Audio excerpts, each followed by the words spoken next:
कहा जाता है कि शादियां स्वर्ग में तय होती हैं, लेकिन जब यही शादियां समाज के डर, जबरदस्ती और झूठे सम्मान की बुनियाद पर टिकाई जाती हैं, तो वे एक ऐसा नर्क बन जाती हैं जिसका अंत किसी की जान लेकर ही होता है। पिछले कुछ सालों में जिस तरह से एक के बाद एक खौफनाक घटनाएं सामने आई हैं, उन्होंने निश्चित रूप से इंसानियत को शर्मसार किया है। धार जिले में जो हुआ, उसने तो क्रूरता की सारी हदें पार कर दी हैं और अब तक हुई सारी घटनाओं को पीछे छोड़ दिया है।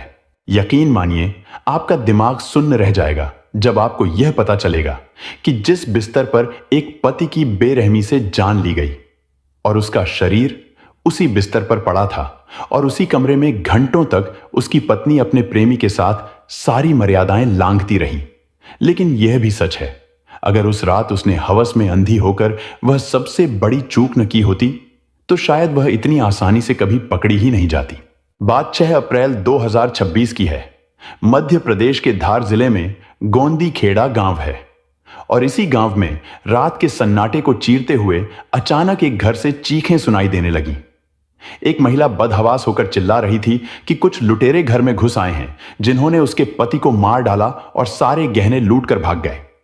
सास और ननद इस सदमे में थीं कि आखिर आधी रात को घर में घुसे बदमाशों ने उनके इकलौते बेटे देवकृष्ण को ही क्यों मार डाला। चीख पुकार सुनकर मोहल्ले के लोग भी इकट्ठा हो चुके थे और इस घटना की सूचना पुलिस को भी दी जा चुकी थी और उसकी पत्नी प्रियंका बेतहासा रोने का नाटक कर रही थी। दबाया, फिर उन्होंने बोला जो है हमको दे दो, नहीं तो मार डालेंगे।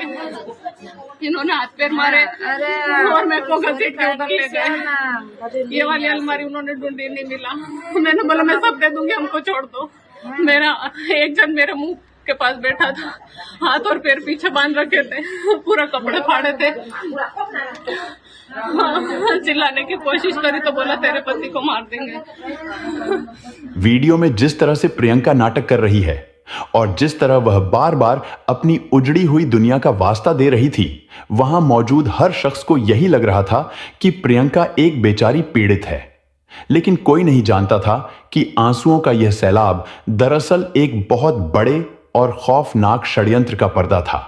वैसे जो कुकर्म इस औरत ने किया है, वह किसी भी नजरिए से सही नहीं है और न ही वह किसी भी तरह की माफी के लायक है। इसे जितनी भी कड़ी से कड़ी सजा मिले, उतनी सजा इसके लिए कम है। लेकिन इस कहानी का एक दूसरा कड़वा सच भी है। जब आप इस पूरी घटना की गहराई में जाएंगे तो पाएंगे कि इस जघन्य हत्याकांड के लिए जिम्मेदार सिर्फ प्रियंका और उसका प्रेमी ही नहीं है।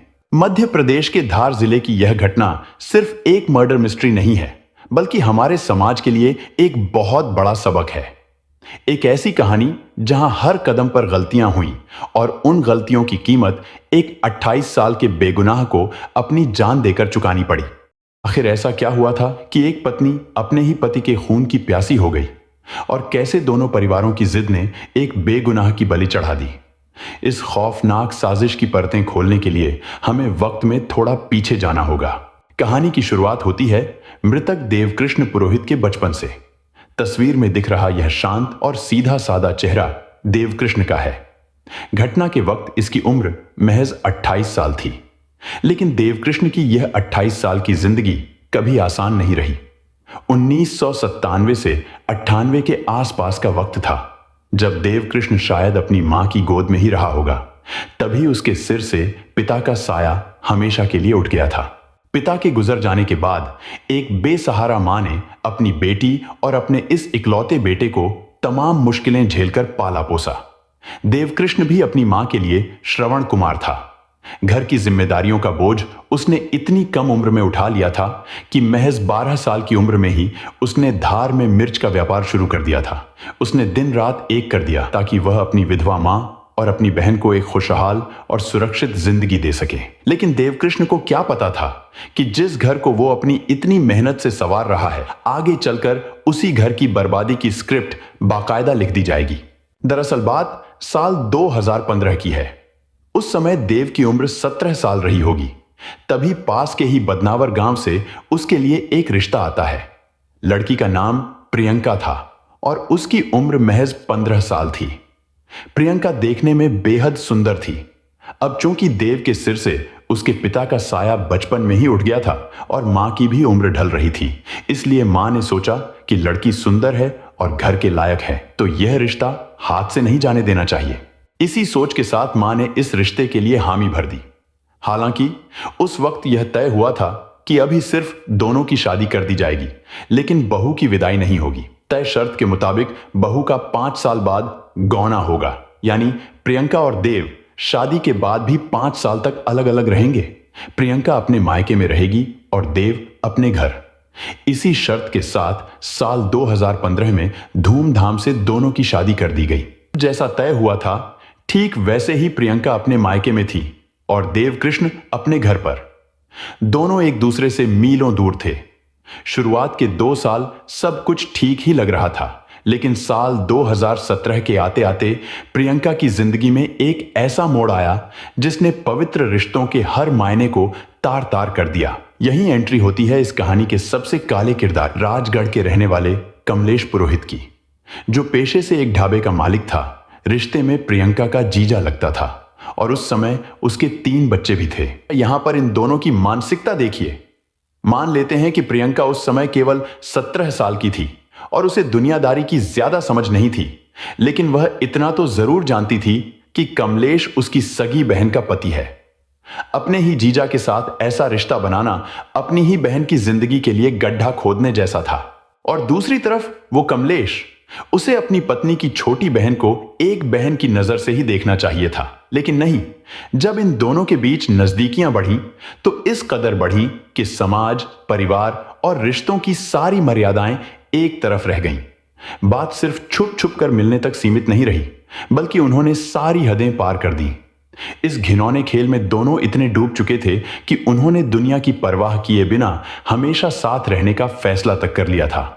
इधर देवकृष्ण दिन रात मेहनत करके एक एक रुपया जोड़ रहा था, ताकि जब प्रियंका आए तो वह उसे हर सुख सुविधा दे सके। वह अपनी पत्नी के लिए सपने देख रहा था और उधर प्रियंका अपने प्रेमी जीजा के साथ अपनी अलग ही दुनिया बसाने के ख्वाब बुन रही थी।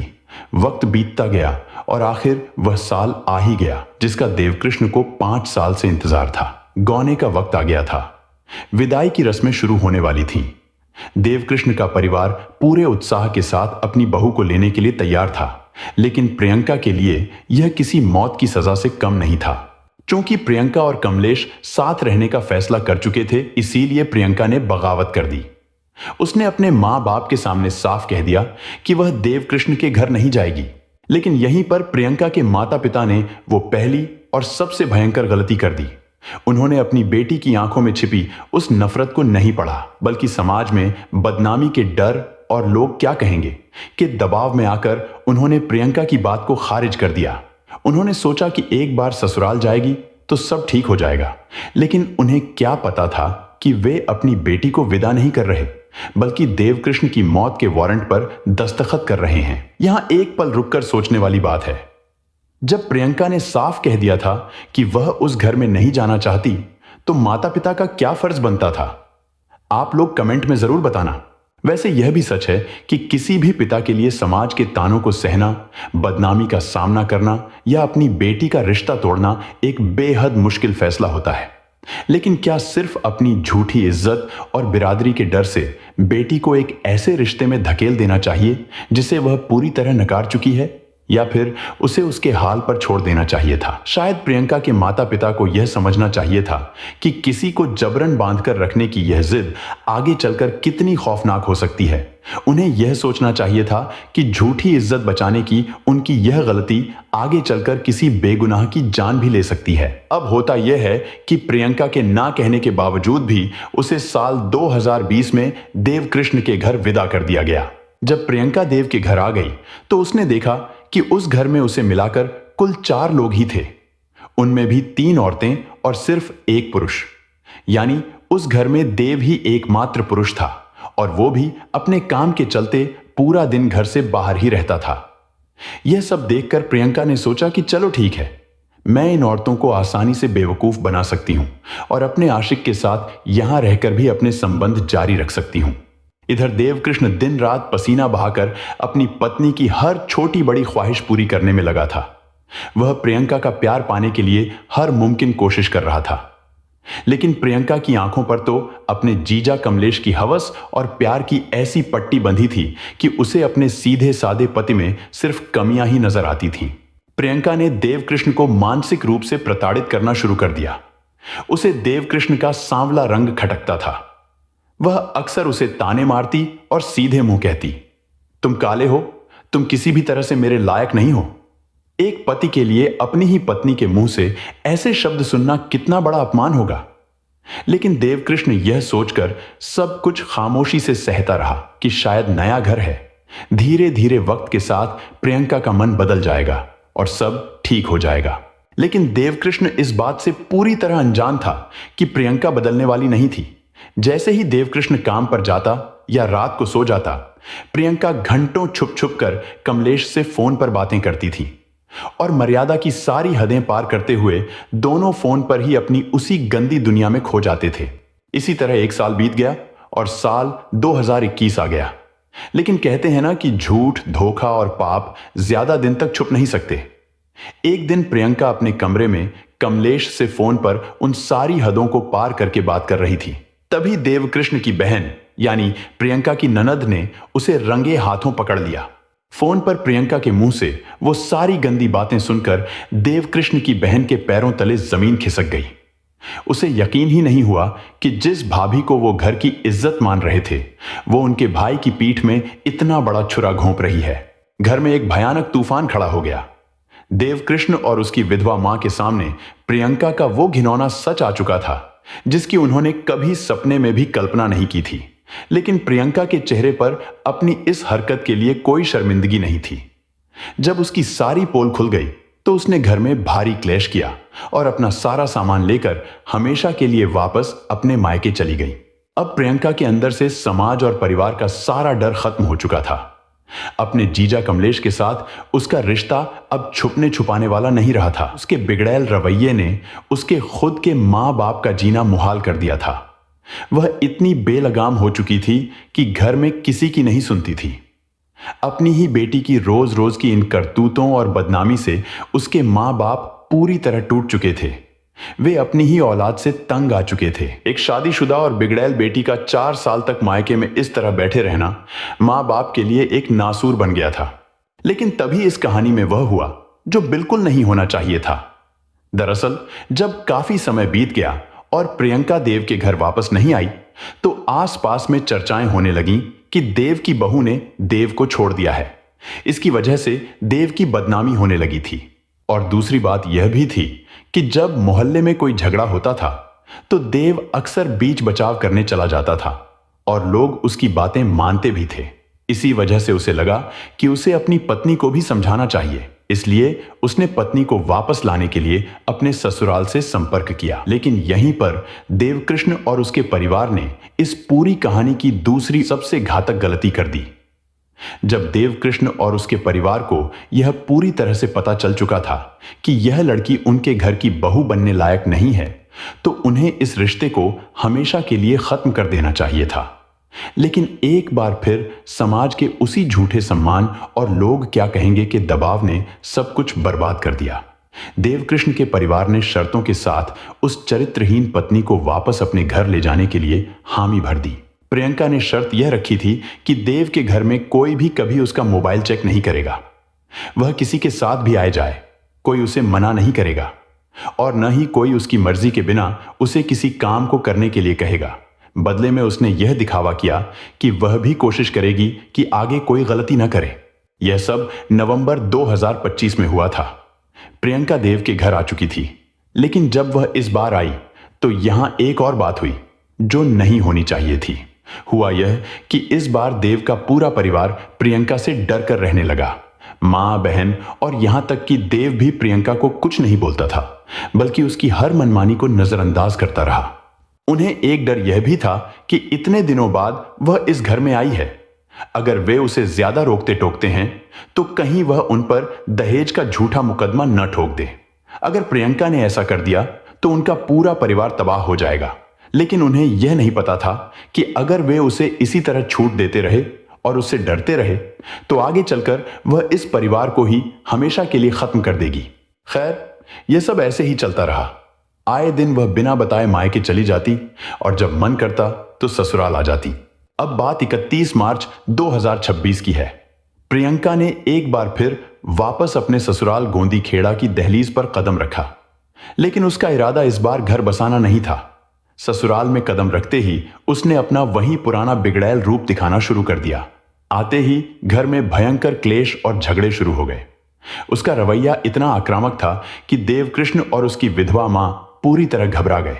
परेशान होकर उसी वक्त देवकृष्ण के परिवार ने प्रियंका के पिता को फोन लगाया और उसकी इन हरकतों की शिकायत की। लेकिन उसके पिता का जवाब सुनकर देवकृष्ण के पैरों तले जमीन खिसक गई। अपनी ही बेटी की रोज रोज की हरकतों से पहले ही परेशान हो चुके उसके पिता ने फोन पर साफ पल्ला झाड़ते हुए कह दिया, हमने उसे तुम्हारे घर भेज दिया है, अब तुम जानो और वो जाने, हमें इन सब से कोई मतलब नहीं। प्रियंका के पिता ने भले ही पल्ला झाड़ लिया था, लेकिन देवकृष्ण अब भी इसी गलत फहमी में जी रहा था कि वो अपने प्यार और सीधेपन से इस रिश्ते को बचा लेगा। उसे क्या पता था कि जिस पत्नी के साथ वह एक छत के नीचे सो रहा है, वह असल में उसकी मौत का दिन और समय तय कर चुकी है। उसने इस बार यहां आने से पहले ही राजगढ़ में बैठे अपने प्रेमी जीजा कमलेश के साथ मिलकर सुरेंद्र भाटी नाम के एक खूंखार हिस्ट्री शीटर को देवकृष्ण को मौत के घाट उतारने का ठेका दे दिया था। 1 लाख रुपये में सौदा तय हुआ था और इस खूनी सौदे को पक्का करने के लिए सुरेंद्र भाटी को 50,000 रुपये एडवांस भी दे दिए गए थे। अब बस इंतजार था तो एक सही मौके का, और वो खौफनाक रात भी आ गई। 6 अप्रैल 2026 की वो काली रात। दिन भर की कड़ी मेहनत के बाद देवकृष्ण गहरी नींद में सो रहा था, लेकिन प्रियंका की आंखों में नींद नहीं, बल्कि एक शैतानी साजिश चल रही थी। रात का सन्नाटा गहराते ही प्रियंका ने योजना के मुताबिक अपने घर का मुख्य दरवाजा खुला छोड़ दिया। वह अपने बिस्तर पर लेटी जरूर थी, लेकिन उसका फोन चालू था और वह लगातार अपने उसी जीजा कमलेश के संपर्क में थी। दरवाजा खुला पाकर सुपारी किलर सुरेंद्र भाटी और उसके साथी दबे पांव घर में दाखिल हुए।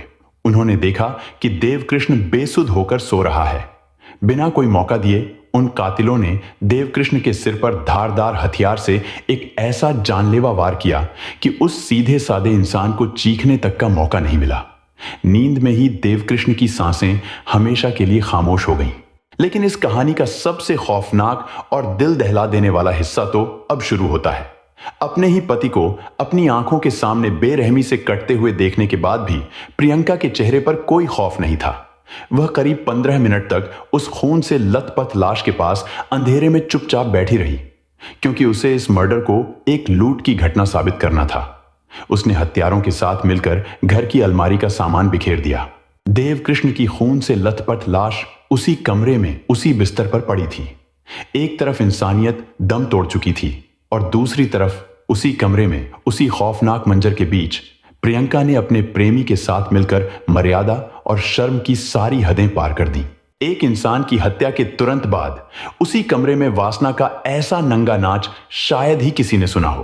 प्रियंका और उसका प्रेमी इस कदर हवस में अंधे हो चुके थे कि उन्हें अंजाम का कोई खौफ नहीं था, लेकिन उन्हें नहीं पता था कि हवस में अंधी होकर की गई उनकी यही सबसे बड़ी चूक उन्हें सीधा जेल की सलाखों के पीछे ले जाएगी। ये सब करने के बाद उसने आंगन में आकर अपने हाथ पैर बंधवा लिए और फिर कातिलों को वहां से भगा दिया। और जब उसे यकीन हो गया कि कातिल सुरक्षित भाग चुके हैं और लूट की स्क्रिप्ट पूरी तरह तैयार है, तब उसने अपने झूठे आंसुओं का वो नाटक शुरू किया जिसने पूरे गांव को इकट्ठा कर दिया। चीख पुकार सुनकर मोहल्ले वाले आए, पुलिस भी आ गई। प्रियंका ने वही रटी रटाई कहानी सुनाई कि 3 से 4 नकाबपोश बदमाश आए, मुझे बंधक बनाया, पति को मार डाला और गहने पैसे लूट ले गए। शुरुआत में सबको यही लगा कि यह एक डकैती और हत्या का मामला है, लेकिन धार जिले के एसपी मयंक अवस्थी और उनकी टीम की पैनी नजरों से प्रियंका का यह शातिर नाटक ज्यादा देर तक छुप नहीं सका। पुलिस को 3 चीजों ने प्रियंका पर शक करने को मजबूर कर दिया। सबसे पहला शक पुलिस को प्रियंका के उस अजीबोगरीब बर्ताव से हुआ। जिस घर में जवान पति की खून से लथपथ लाश पड़ी हो, वहां एक पत्नी का बदहवास होना स्वाभाविक है, लेकिन प्रियंका के आंसुओं में दर्द कम और हिसाब किताब ज्यादा था। वह पुलिस को बिल्कुल सटीक तरीके से बता रही थी कि घर से कौन कौन से गहने गायब हैं और उनकी कीमत कितनी है। पुलिस का माथा यहीं ठनक गया। उन्हें यह बात बिल्कुल हजम नहीं हुई कि जिस औरत के पति का अभी अभी उसके सामने कत्ल हुआ है, वो इतने गहरे सदमे के बीच भी यह कैसे जानती है कि घर से क्या क्या और कितने का सामान गायब है। पुलिस का यह शक तब और गहरा गया जब जांच टीम ने घर की बारीकी से तलाशी ली।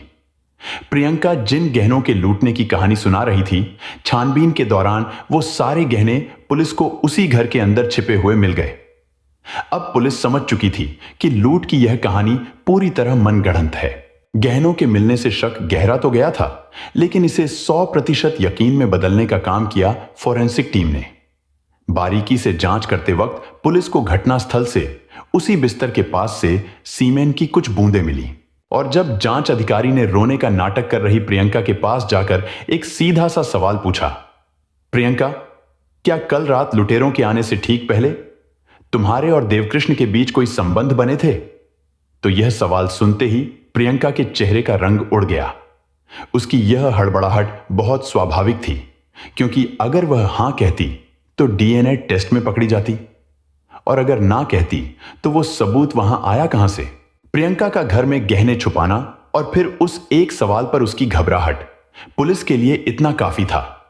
इसके तुरंत बाद जब पुलिस ने उसकी कॉल डिटेल्स निकाली तो सारा सच शीशे की तरह साफ हो गया। वह पूरी तरह टूट गई और उसने अपना घिनौना जुर्म कबूल कर लिया। पुलिस ने त्वरित कार्रवाई करते हुए प्रियंका और कमलेश को गिरफ्तार कर लिया है, जबकि सुपारी किलर सुरेंद्र भाटी की तलाश अब भी जारी है। कानून ने अपना काम किया, लेकिन यह घटना हमारे समाज के लिए एक बहुत बड़ा सबक है। अगर साल 2020 में ही प्रियंका की बगावत को समझ लिया जाता, या 2021 में ननद के पकड़ने के बाद समाज के झूठे डर को छोड़कर इस रिश्ते को हमेशा के लिए खत्म कर दिया जाता, तो शायद देवकृष्ण आज जिंदा होता। याद रखिए, रिश्ते जब बोझ बन जाएं, तो उन्हें समाज के डर से जबरन ढोना मौत को दावत देने जैसा है। धार जिले की यह घटना हमें यह सोचने पर मजबूर करती है कि हम किस समाज में रह रहे हैं। देवकृष्ण की मौत का जिम्मेदार सिर्फ वो सुपारी किलर या वो कातिल पत्नी ही नहीं है, बल्कि वो झूठी इज्जत भी है, जिसके लिए एक इंसान की खुशियों की बलि चढ़ा दी जाती है। प्रियंका और कमलेश आज जेल की सलाखों के पीछे हैं और कानून उन्हें उनके किए की सजा जरूर देगा। लेकिन जो खालीपन देवकृष्ण की बूढ़ी मां और उसकी बहन की जिंदगी में आया है, उसकी भरपाई कोई कानून नहीं कर सकता। हमारी आपसे बस इतनी गुजारिश है कि रिश्तों को समाज की नजर से नहीं, बल्कि इंसानियत की नजर से देखें। अगर वक्त रहते एक गलत रिश्ते को खत्म कर दिया जाए, तो शायद किसी बेगुनाह को अपनी जान नहीं गंवानी पड़ेगी। इस पूरे मामले पर आपकी क्या राय है? क्या आपको भी लगता है कि समाज का डर एक हंसते खेलते घर की बर्बादी की वजह बना? अपनी राय कमेंट बॉक्स में जरूर साझा करें। अगर आपको हमारी यह रिपोर्ट और मेहनत पसंद आई हो, तो इस वीडियो को लाइक करें और समाज में जागरूकता फैलाने के लिए इसे शेयर जरूर करें। और सबसे जरूरी बात, हमेशा सतर्क रहें और अपनों का अच्छे से ख्याल रखें, क्योंकि हमें यह जीवन दोबारा नहीं मिलेगा। जय हिंद।